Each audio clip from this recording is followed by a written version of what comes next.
palavra seja eficaz e tenha autoridade nas nossas vidas, Pai. Te peço da boca plena e fala com o Mateus conosco, Pai. Amém. Amém. Amém. Bom, galera, eu quero falar com vocês hoje a respeito da obra do Espírito Santo na salvação, beleza? Então a gente vai usar o texto de Gálatas 5, que vai dizer o seguinte: se vivemos pelo Espírito, andemos também pelo Espírito. E meditando sobre essa palavra, eu fiquei pensando nessa primeira parte: o que seria viver pelo Espírito? Então, basicamente, a gente vai falar um pouquinho sobre oxalutes. Então vamos lá. Viver pelo Espírito. Existe uma distinção teológica que é clara, prestem atenção. Distinção não é separação. Distinção é você discernir as duas coisas, sem separar, sem se distinguir.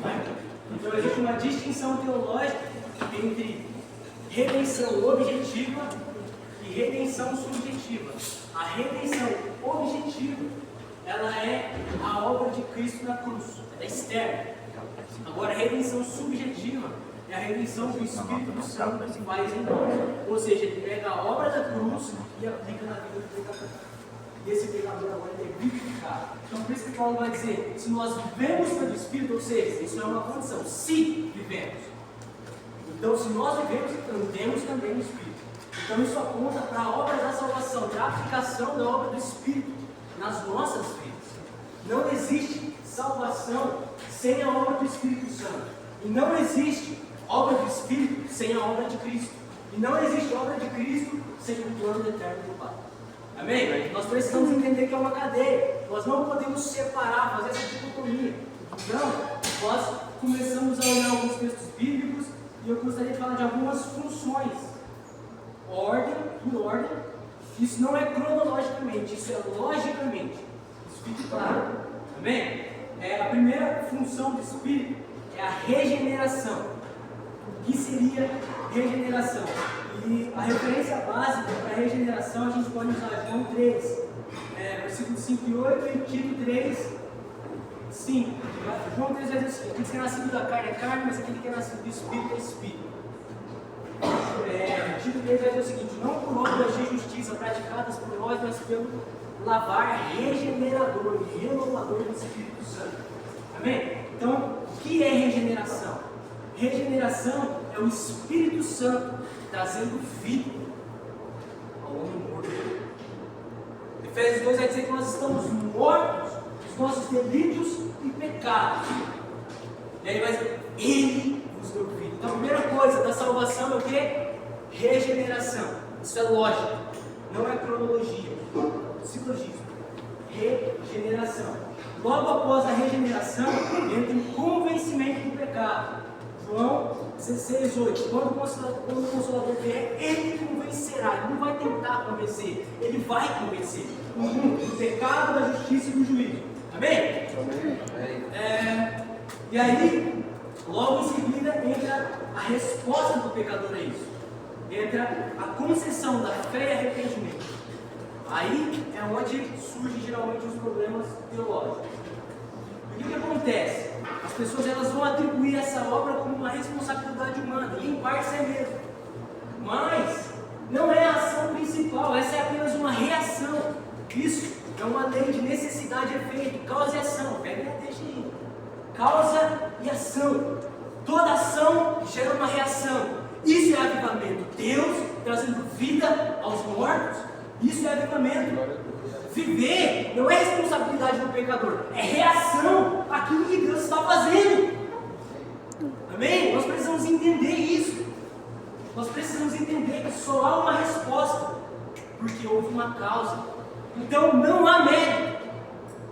Não há mérito. Vocês estão entendendo? Está ficando claro? Fala comigo que eu sou carente, pelo amor de Deus. Está ficando claro? Então essa resposta, ela é efeito, não é causa. Você entende? Essa resposta é efeito. Então, quando a Bíblia vai nos dizer em Efésios 2:8 e Atos 11:18, alguém pode ler para mim Atos 11:18? Atos 11:18.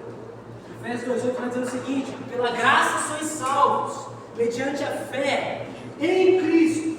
Isso não vem de vós, é dom de Deus. Não de obras para que ninguém se glorie. Amém? 11, 18. E ouvindo eles estas coisas, apaziguaram-se e glorificaram a Deus, dizendo: logo também aos gentios foi por Deus concedido o arrependimento para a vida. Exato. Por Deus concedido o arrependimento para a vida. O arrependimento, a fé, isso é resposta à causa, que é a ação de Deus. Nós precisamos entender isso, galera. Porque ao olharmos para isso, isso nos enche de humildade, isso nos enche de devoção. Se a teologia não gera devoção em você, ela não vai gerar mais nada. Nós precisamos entender isso. Nós precisamos entender isso. Logo em seguida, a obra do Espírito vai dizer o seguinte: logicamente, depois vem a união com Cristo. 1 Coríntios 12, 13. 1 Coríntios 12, 13. Vai dizer o seguinte: pois em um só Espírito, todos nós fomos batizados em um corpo, quer judeus, quer gregos, quer escravos, quer livres, e a todos nós foi dado beber de um só Espírito. Presta atenção, a obra do Espírito é aquilo que faz você ser um com Cristo, é aquilo que te enxerga em Cristo, e é aquilo que faz Romanos 8 ser possível para mim e para você, pois nenhuma condenação há para aqueles que estão em Cristo. Quem te coloca em Cristo é o Espírito Santo. Não há vida cristã sem o Espírito Santo, não há evangelho sem o Espírito Santo. A presença do Espírito Santo nos nossos dias é o que muda a nossa religião de qualquer outra, é o que torna o cristianismo algo vivo, não é uma vã filosofia, é poder de Deus. Toda a definição do Evangelho, a gente vai ver nas Escrituras falando assim: eu não me envergonho do Evangelho, porque o Evangelho é o poder de Deus para a salvação de todo aquele que crê. Amém? Amém. É o Espírito que gera essa ação, e é por isso que essa ação do Espírito, ela gera uma reação inevitável. Isso é lógico, se você estudar física você vai ver. É a lei de força e necessidade, é a lei de causa e ação. Nós precisamos entender isso, nós precisamos ser precisos nisso. Amém? Logo em seguida entra a justificação.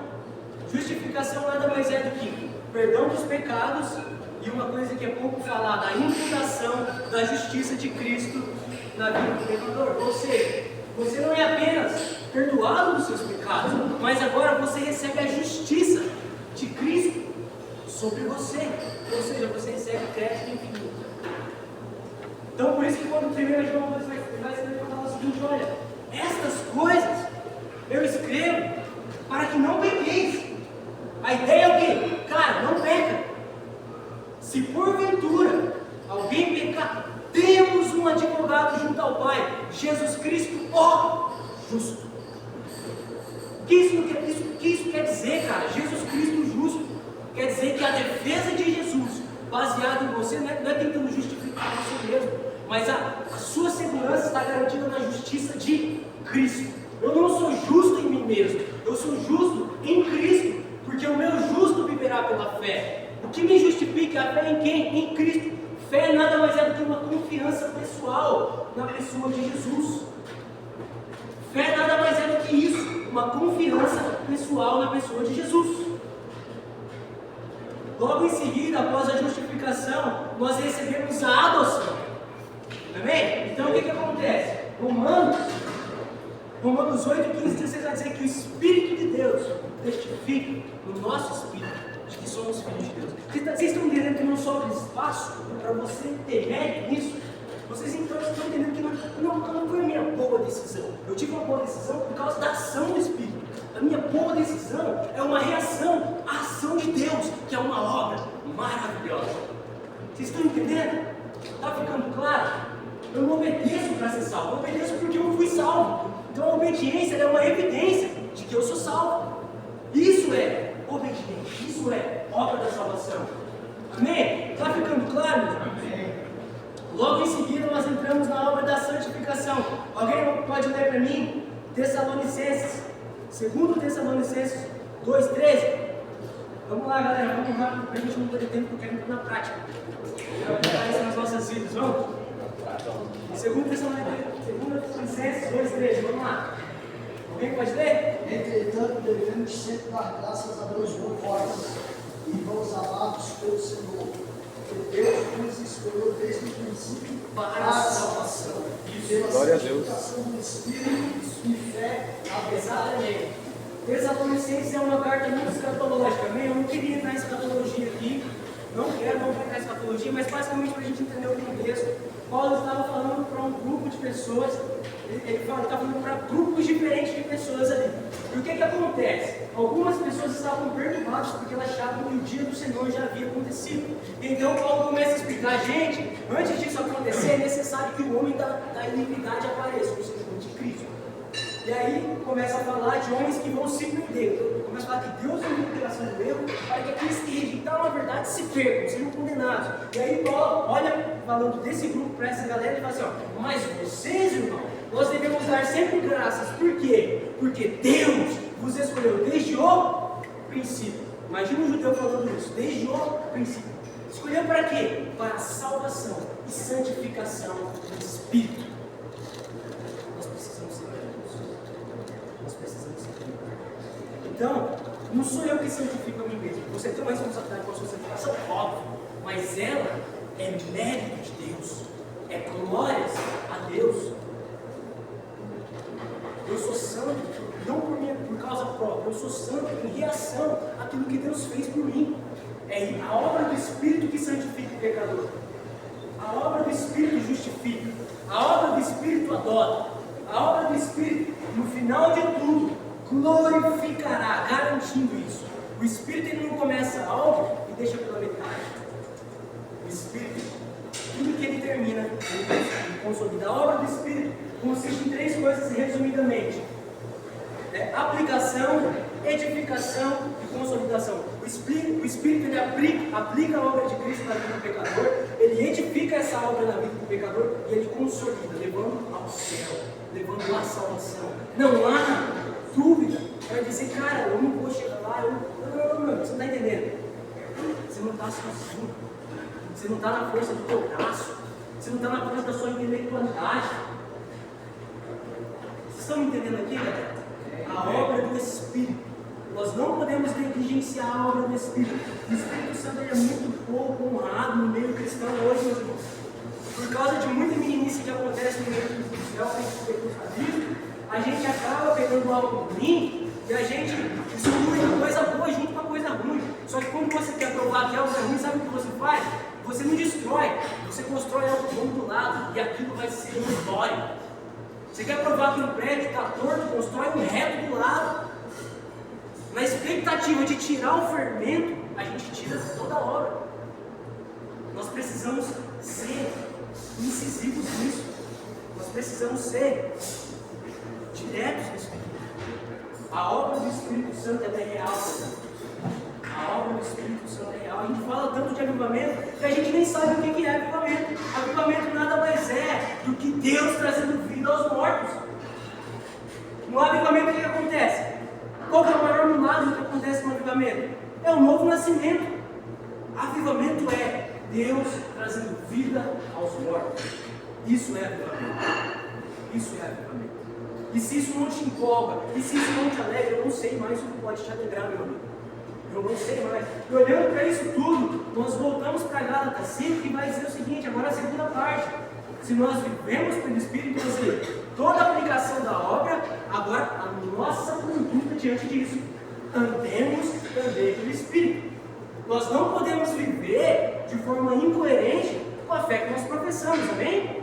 A nossa conduta é o que evidencia se de fato nós somos salvos. Vocês estão entendendo aqui? Vocês não estão estudando, vocês não estão fazendo o que vocês estão fazendo para serem salvos. Nós fazemos o que nós fazemos porque fomos salvos. Glória a Deus. Somos o povo escolhido de Deus. Somos o povo que Deus separou para Ele. Isso é claro nas Escrituras, meu amigo. Isso é claro. Está óbvio. Diante disso, nós temos que viver de uma forma que glorifique a Deus. Nós precisamos viver uma vida de comunhão com o Espírito Santo. A forma que você vive, para pensar, ela glorifica, ela testifica ou ela contradiz a sua fé? Ela confirma que a sua fé é real ou ela mostra que você é um hipócrita? Ou ela mostra que eu sou um hipócrita?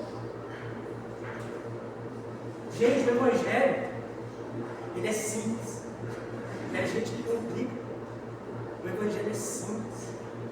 O Evangelho é vida. O Evangelho é poder de Deus para a salvação de todo aquele que crê. É a obra do Espírito. Vocês precisam entender, nós precisamos entender que sem o Espírito não rola, sem o Espírito não vai. E é por isso que Jesus, diante da morte e diante da sua assunção, ele falou: olha para vocês aqui, discípulos, é bom que eu vá, é bom, é necessário que eu vá, porque se eu não for, ele não virá. E se ele não virá, a obra não pode ser aplicada na vida de vocês. Você entende que não é sobre a sua vida? Vocês entendem que o homem é completamente dependente de Deus? Não há glória para o homem, não há espaço para o homem em si mesmo. Tudo que nós somos por causa dele. Nós só amamos porque ele nos amou primeiro. O nosso amor a ele é uma resposta à causa. Qual causa? Ele nos amou primeiro. Nós precisamos entender isso. Isso precisa ficar claro nas nossas vidas. Amém? Está ficando claro? Está dando para entender? Então, basicamente, o meu chamado para vocês hoje aqui, para nós, eu me incluo nisso, é que nós devemos viver uma vida de santidade, tá? Uma vida de comunhão e intimidade com a pessoa do Espírito Santo.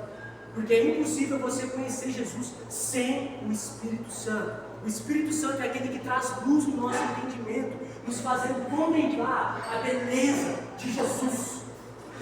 É o Espírito Santo que tira as escamas dos nossos olhos. E aí você fala: ah, agora eu entendi, cara. Sabe? Eu sei, eu cresci ouvindo que Jesus havia morrido por mim, para me salvar, e não sei o que. Sabe de uma coisa? Eu sabia disso. Eu sabia disso. Mas um dia o Espírito de Deus me tocou. Então, o meu saber se tornou entendimento. Então eu parei de saber e agora eu entendi. E porque eu entendi, porque eu fui convencido, porque a obra do Espírito foi eficiente em mim, eu me rendi diante dele. Glória a Deus. Eu me rendi diante dele. Então, eu recebi. Uma vida que eu merecia? Não. Uma vida que eu conquistei? Não. Uma vida que ele me deu. Pela graça. Pela graça sois salvos. Isso não vem de vós.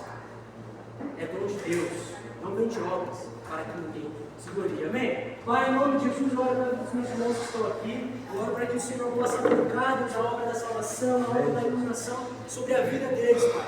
Em nome de Jesus, eu oro para que o teu Espírito possa se manifestar em nossos dias. Eu oro para que o Senhor faça em nosso meio tudo aquilo que o Senhor fez no passado, Pai. Aumenta a nossa fome espiritual, aumenta a nossa fome de Ti, Pai. Que nós venhamos amar a Sua presença, que nós venhamos ser cheios do Teu Espírito. Que o Evangelho seja prático e não apenas uma teoria na nossa vida, Deus. Que o Teu Espírito possa ser evidenciado em nós e através de nós, Espírito Santo. Faz em nosso meio tudo aquilo que um dia o Senhor fez no passado. Em nome de Jesus eu te peço e eu abençoo a vida de cada irmão aqui. Em nome de Jesus Cristo. Amém e amém.